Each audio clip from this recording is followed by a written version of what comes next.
Hello friend. आज का ये वीडियो बहुत ज़्यादा महत्वपूर्ण होने वाला है क्योंकि अब इस समय पेपरों में मेगाट्रॉनिक्स से भी प्रश्न आ रहे हैं और इस वीडियो में हम मेगाट्रॉनिक्स के कम से कम 60+ क्वेश्चन करेंगे जो कि इतने महत्वपूर्ण हैं कि आप इसे अगर कर लेते हैं तो आपके 4 से 5 मार्क्स कंफर्म हो जाएंगे और इसके बाद आपको मेगाट्रॉनिक्स के और लेक्चर लेने की ज़रूरत नहीं पड़ेगी। तो आइए चलिए शुरू करते हैं।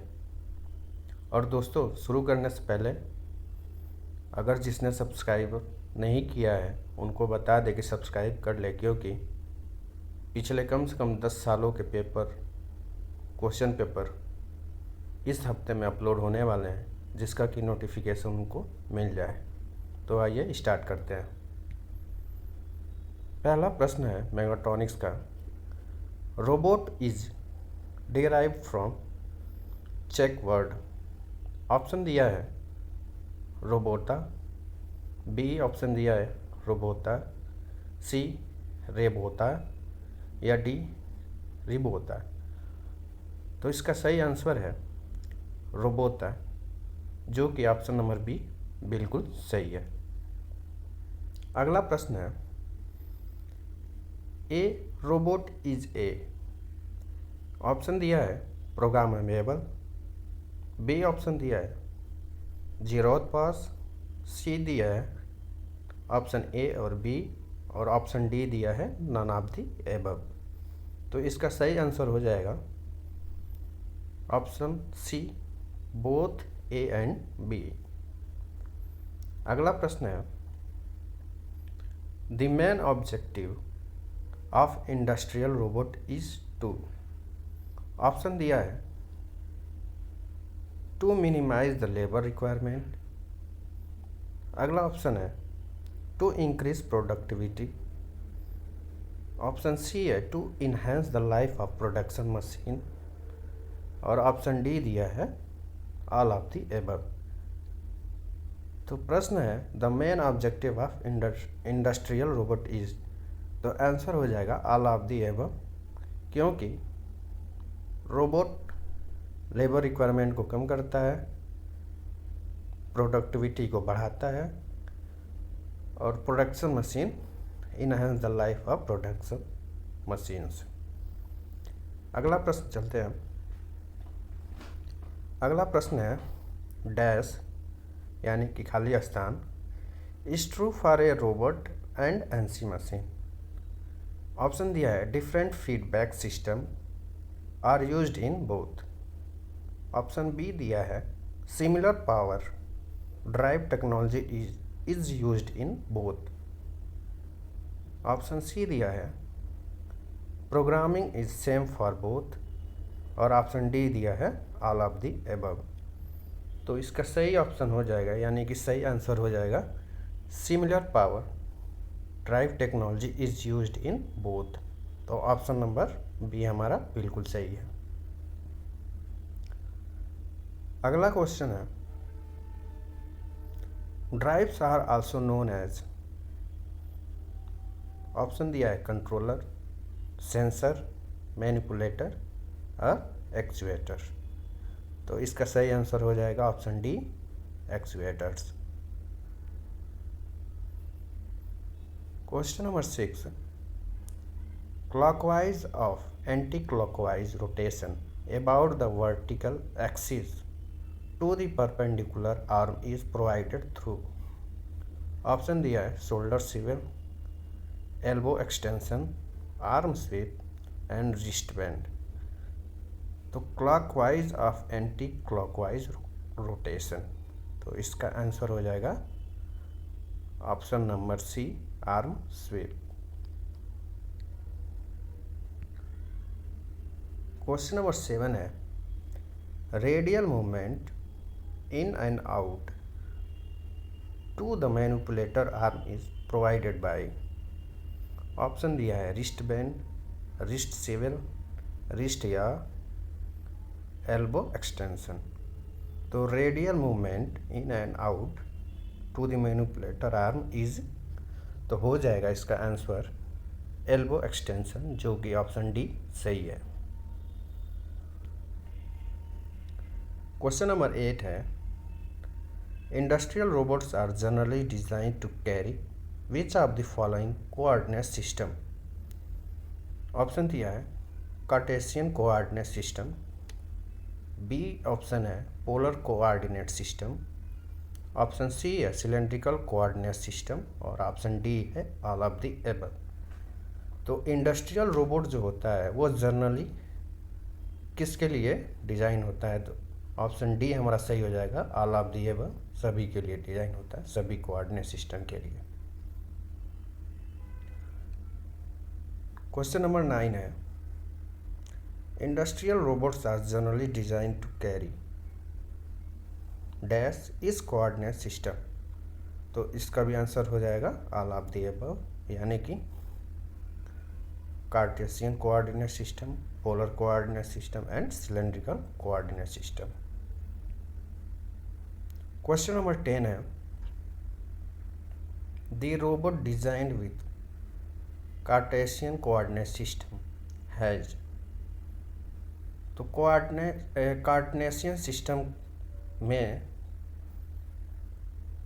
3 लीनियर मोमेंट्स होते हैं, तो इसका आंसर हो जाएगा ऑप्शन नंबर बी, बिल्कुल सही है। क्वेश्चन नंबर 11 है दोस्तों, the robot designed with polar coordinate system has. The polar coordinate system में होता है 2 रोटेशनल एंड 1 लीनियर मूवमेंट, तो ऑप्शन नंबर हमारा सी बिल्कुल सही हो जाएगा। क्वेश्चन नंबर 12 है, the robot design with cylindrical coordinate system has. तो सिलेंड्रिकल कोऑर्डिनेट सिस्टम में 2 linear motion and 1 rotational movement होता है, तो इसका आंसर हो जाएगा ऑप्शन नंबर सी, बिल्कुल सही है। अगला क्वेश्चन है 13 number, dash work is done by general purpose robot. Option है पार्ट पिकिंग, यानी कि किसी पार्ट को उठाना या रखना, अगला है वेल्डिंग, ऑप्शन सी है स्प्रे पेंटिंग एंड डी है ऑल ऑफ द एबव। तो इसका आंसर हो जाएगा all of the above. Generally purpose robot का होता है किसी पार्ट को उठाना या रखना, वेल्डिंग भी कर लेता है, स्प्रे पेंटिंग भी कर सकता है, तो option number D all of the above बिल्कुल सही है। अगला प्रश्न है, dash drive is used for lighter class of robot. तो लाइटर क्लास यानी कि हल्के क्लास ऑफ रोबोट के लिए क्या यूज़ करते हैं, तो इसका आंसर हो जाएगा न्यूमेटिक ड्राइव, यानी कि जिसमें कि हाइड्रोलिक का यूज़ नहीं होता है, जिसमें कि प्रेशर या फोर्स हम एयर के थ्रू लगाते हैं, उसको हम न्यूमेटिक कहते हैं, जिसमें कि एयर का यूज़ करते हैं। अगला क्वेश्चन है, internal state sensor are used for measuring dash of the end effector. Option दिया है पोजीशन, ऑप्शन बी दिया है position and velocity, option C दिया है वेलोसिटी एंड एक्सेलरेशन और ऑप्शन डी दिया है पोजीशन, वेलोसिटी एंड एक्सेलरेशन। तो internal state sensor are used for measuring, तो ऑप्शन में डी दिया है पोजीशन, वेलोसिटी एंड एक्सेलरेशन, बिल्कुल सही है, जो कि तीनों के लिए यूज होता है। अगला प्रश्न है, डैश यानी कि blank sensor determines the relationship of the robot and its environment and the object handled by it. Option A दिया है internal state sensor, option B दिया है external state sensor, option C both and option D none of the above. तो इसका answer हो जाएगा option C both, A and B, internal state sensor and external state sensor. Are determine the relationship between robot and it's work. अगला question है dash is not a programming language for computer controlled robot. तो कौन सा programming language नहीं है computer controller robot के लिए? इसमें AMU जो कि ऑप्शन डी है बिल्कुल सही हो जाएगा। AMU is not a programming language for computer controlled robot. अगला क्वेश्चन है in which of the following operations continuous path system is used. Option A दिया है pick and place, option B दिया है loading and unloading, option C दिया है continuous welding and option D दिया है ऑल ऑफ दी अबव। तो प्रश्न पूछ रहा है in which of the following operation continuous path system is used.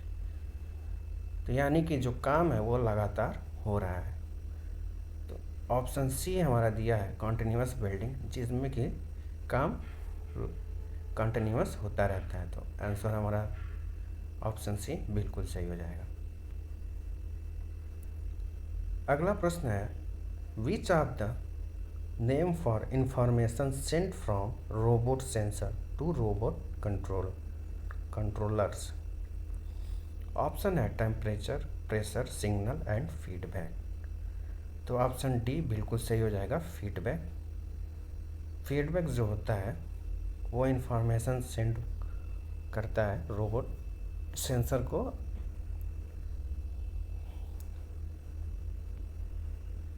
अगला प्रश्न है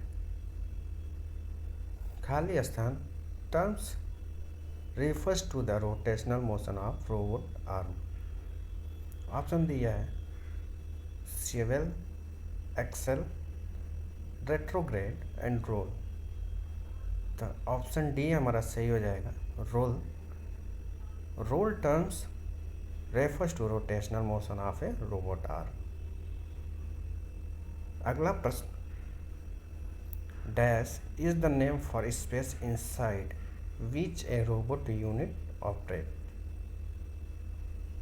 option A environment, option B spatial base, option C exclusion zone, option D work envelope. तो आंसर हो जाएगा हमारा option number D work envelope is the name for space inside which a robot unit operate। अगला question है for a robot unit to be considered a functional industrial robot typically how many degree of freedom would the robot have. तो robot के पास कितने degree of freedom यानी कि कितने movements वो कितनी डायरेक्शन में कर सकता है। तो इसका आंसर हो जाएगा ऑप्शन डी जो कि 6 है। A robot can move in 6 direction. तो इसका डिग्री ऑफ फ्रीडम हो जाएगा 6। अगला प्रश्न है which of the basic part of A robot unit would include the computer circuitry यानी कि circuit that could be programmed to determine what the robot would do।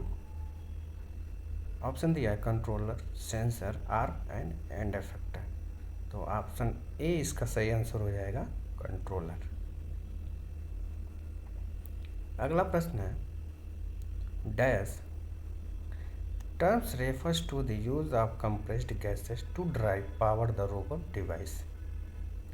तो मैंने अभी आपको बताया जिसमें कि गैसेज या एयर का यूज़ होता है उसको हम न्यूमेटिक ड्राइव कहते हैं। तो ऑप्शन डी हमारा हो जाएगा बिल्कुल सही आंसर। अगला प्रश्न दिया है the original LISP machine produced by both LMI and symbolic were based on research performed at. Option दिया है CMU, बी दिया है स्टैनफोर्ड यूनिवर्सिटी, ऑप्शन सी दिया है MIT एंड ऑप्शन डी दिया है RAMD।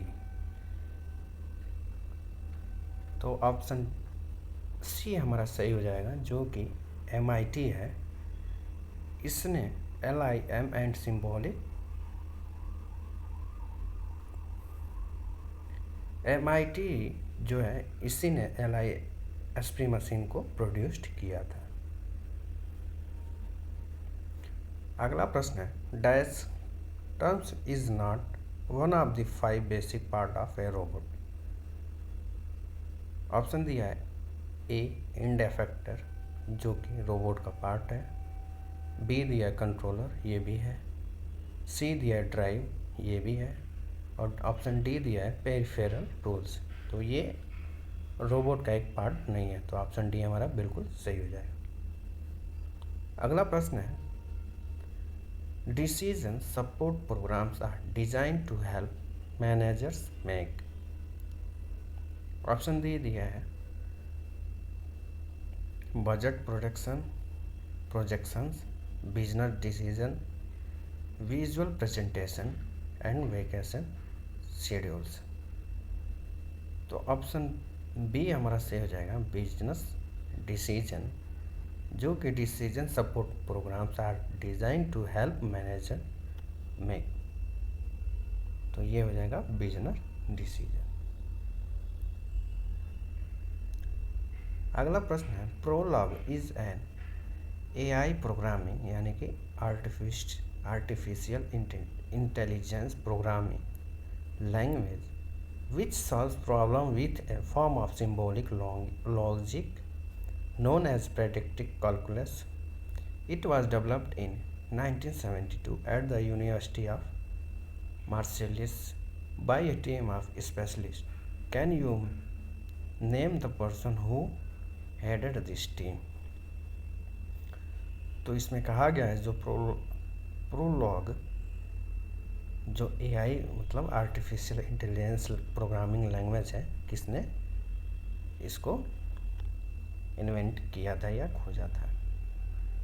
तो इनका नाम है एलन कॉलमेरर, जो कि ऑप्शन नंबर ए बिल्कुल सही है।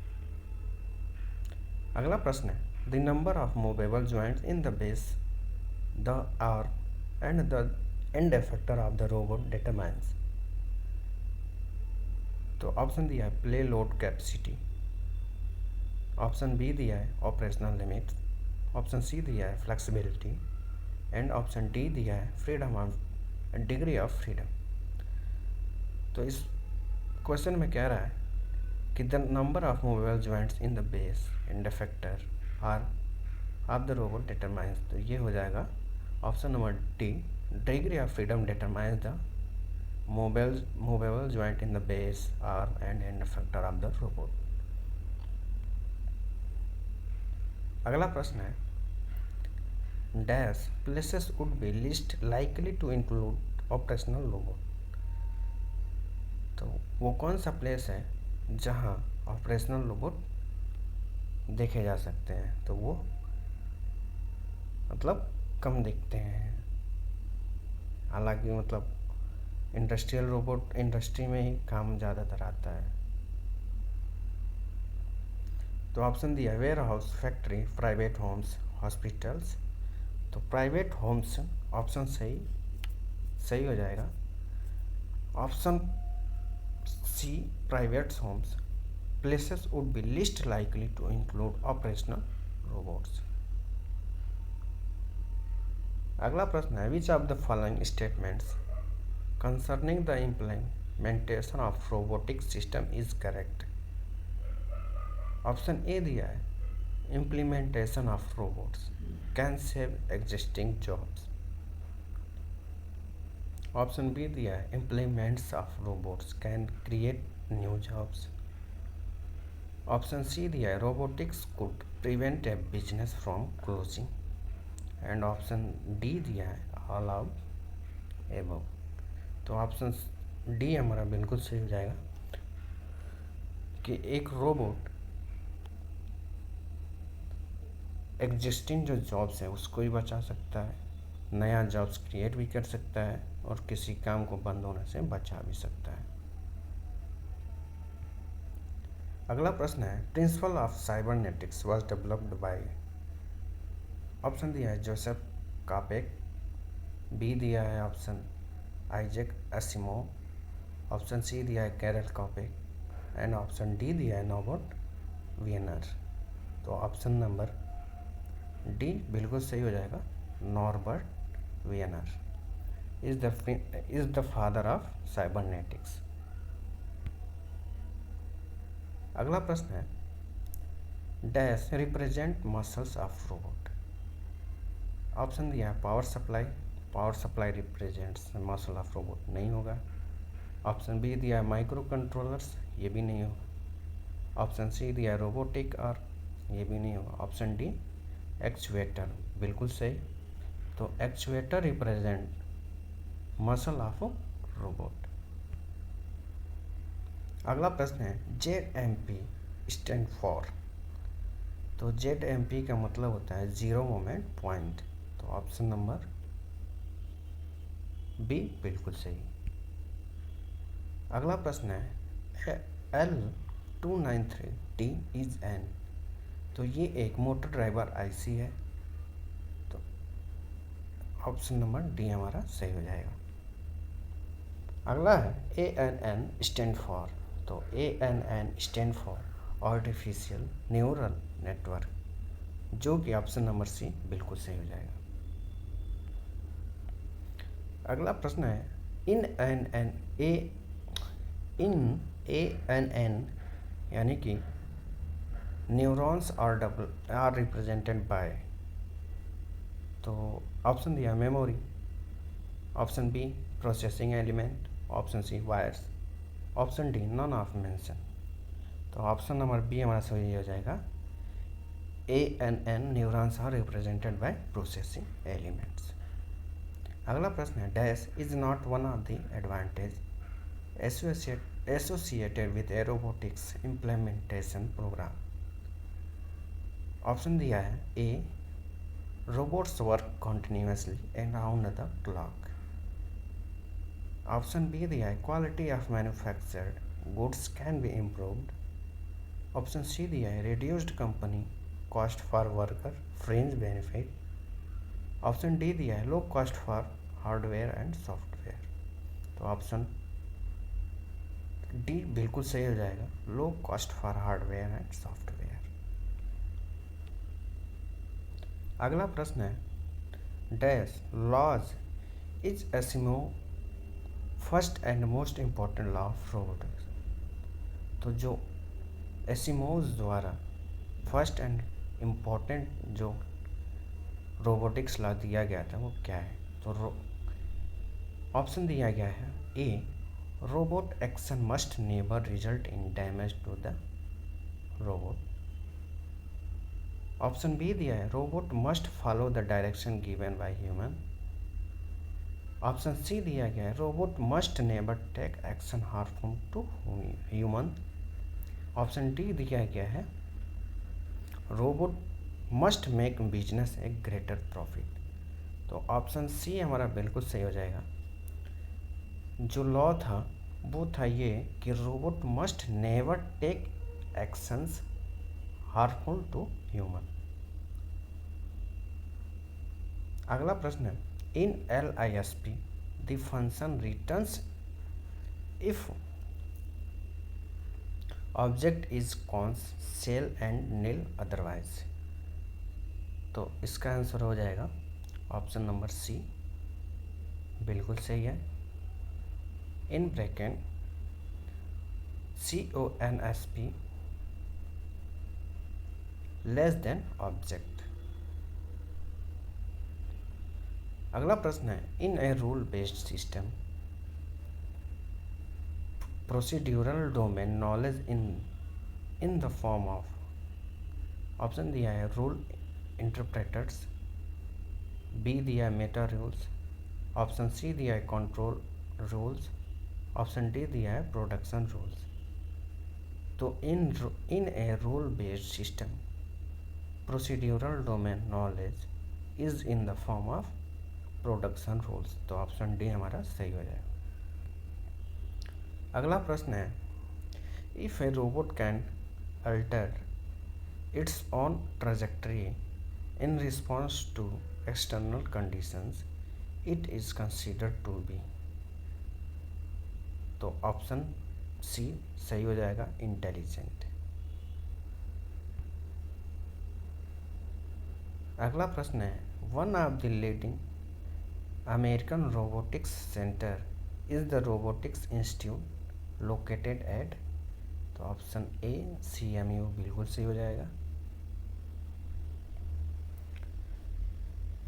अगला प्रश्न है, dash is correct for proximity sensor. Proximity sensor के लिए क्या सही है?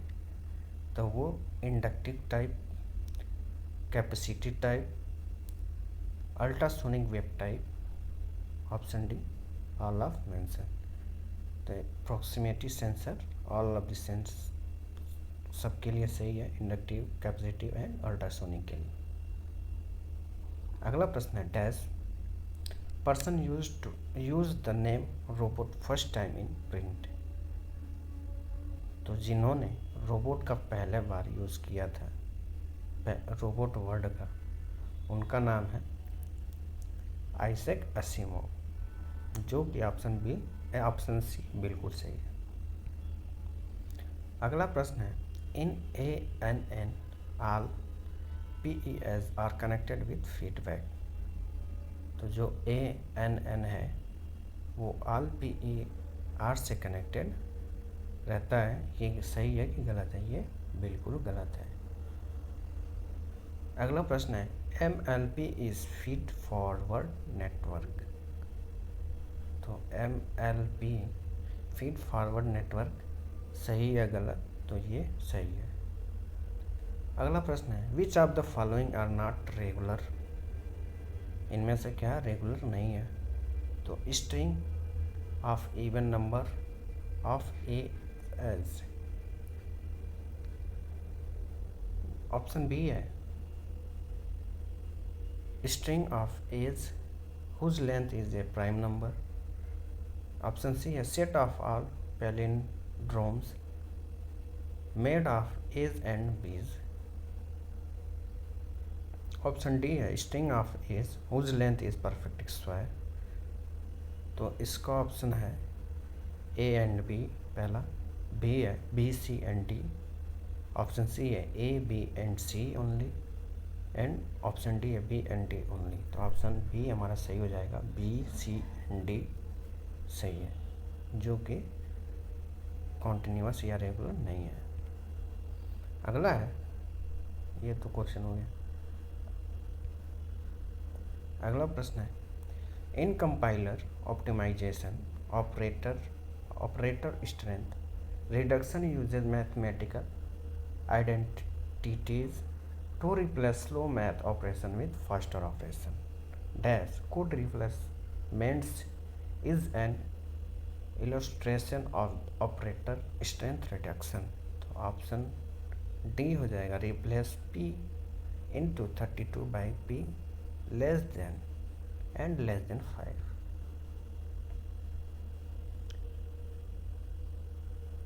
आज का लास्ट ये प्रश्न है, which of the following are the principal task of the linker. Option B हो जाएगा फर्स्ट एंड थर्ड, जो कि पहला है resolve external references among separately compiled program unit, and third है relocate code and data relative to the beginning of the programme. दोस्तों, बहुत सारे प्रीवियस ईयर क्वेश्चन पेपर के लिए आप इस चैनल को